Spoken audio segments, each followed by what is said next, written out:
Hello ફૂડી friends, Krishna કા kitchen ખજાનામાં તમારું સ્વાગત છે। આજે આપણે બનાવીશું જોધપુર રાજસ્થાનના ફેમસ એવા મિર્ચી વડા।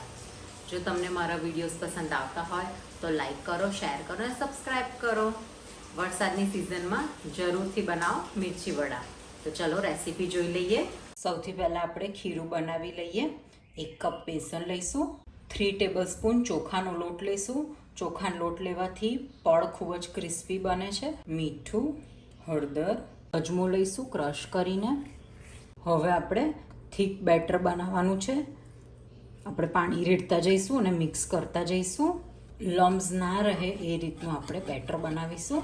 ખીરાને હવે ઢાંકીને 15 થી 20 મિનિટ સુધીને રેસ્ટ આપીશું। સૌથી પહેલાં આપણે ડ્રાય સ્ટફિંગ આપણે બનાવીને રેડી કરીશું। 1 ટેબલસ્પૂન જેટલું તેલ લઈશું, 1 ટેબલસ્પૂન જીરું, હાફ કપ શિંગદાણા। હવે આપણે એને એક વખત મિક્સ કરી લઈશું। શિંગદાણા મેં અધકચરા શેકેલા છે માઇક્રોવેવની અંદર। હવે તેલની અંદર આપણે સહેજ એને ક્રિસ્પી થાય ત્યાં સુધીને શેકીશું।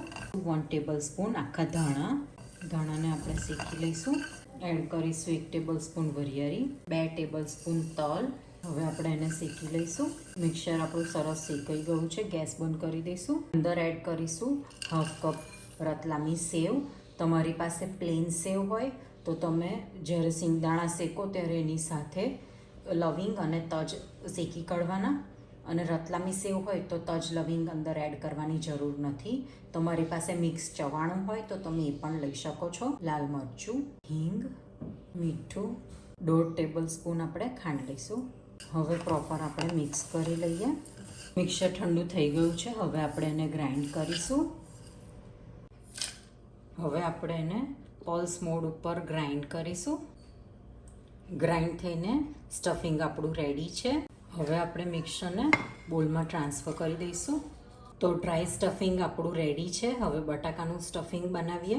હવે સેમ પેનમાં 2 ટેબલસ્પૂન જેટલું આપણે તેલ લઈશું જીરું, હિંગ, આદુ, મરચાં અને મીઠી લીમડીની પેસ્ટ લઈશું। હવે આપણે એને 1 મિનિટ સાંતળી દઈશું।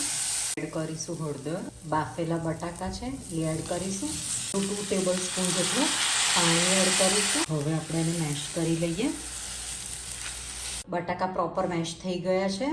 એડ કરીશું આમચૂર પાવડર, મીઠું એડ કરીશું। બટાકા બાફતી વખતે મીઠું એડ નથી કર્યું। ધાણા। હવે આપણે પ્રોપર એને મિક્સ કરી લઈશું। બટાકાનું સ્ટફિંગ પણ આપણું રેડી છે। હવે મરચાંને ધોઈને પ્રોપર લૂછી લીધા છે। હવે આપણે એને કટ કરીશું। આપણે ચીરો મૂકી અને અંદરના બીજ કાઢી લેવાના છે। બધા મરચાં કટ થઈને રેડી છે। હવે આપણે અડધામાં બટાકાનું સ્ટફિંગ ભરીશું અને અડધામાં ડ્રાય સ્ટફિંગ ભરીશું। બંને જાતનું સ્ટફિંગ ભરીને મરચાં રેડી છે। હવે ખીરામાં 1 ટીસ્પૂન જેટલો ઈનો નાખીશું, ઉપર થોડુંક પાણી રેડીશું। હવે આપણે એને મિક્સ કરી લઈશું। ખીરાની અંદર ઈનો એડ કરતાં પહેલાં તેલ ગરમ કરવા મૂકી દીધેલું છે। હવે આપણે મરચાંને ખીરામાં ડીપ કરીશું। હવે આપણે ફ્રાય કરીશું એને। મીડિયમ ફ્લેમ ઉપર ગોલ્ડન બ્રાઉન ના થાય ત્યાં સુધીને આપણે ફ્રાય કરીશું। સરસ કલર આવી ગયો છે, આપણે બહાર કાઢી લઈશું। તો રેડી છે જોધપુર રાજસ્થાનના ફેમસ મિર્ચી વડા। જોધપુરની અંદર આપણે જે બટાકાનું સ્ટફિંગ મરચાંની અંદર કર્યું એ મરચાંની બહાર પણ કરવામાં આવે છે અને પછી એને ડીપ ફ્રાય કરવામાં આવે છે, પરંતુ અહીંયા આપણે જસ્ટ ફિલિંગ જ કરેલું છે। તો સર્વ કરી દઈએ।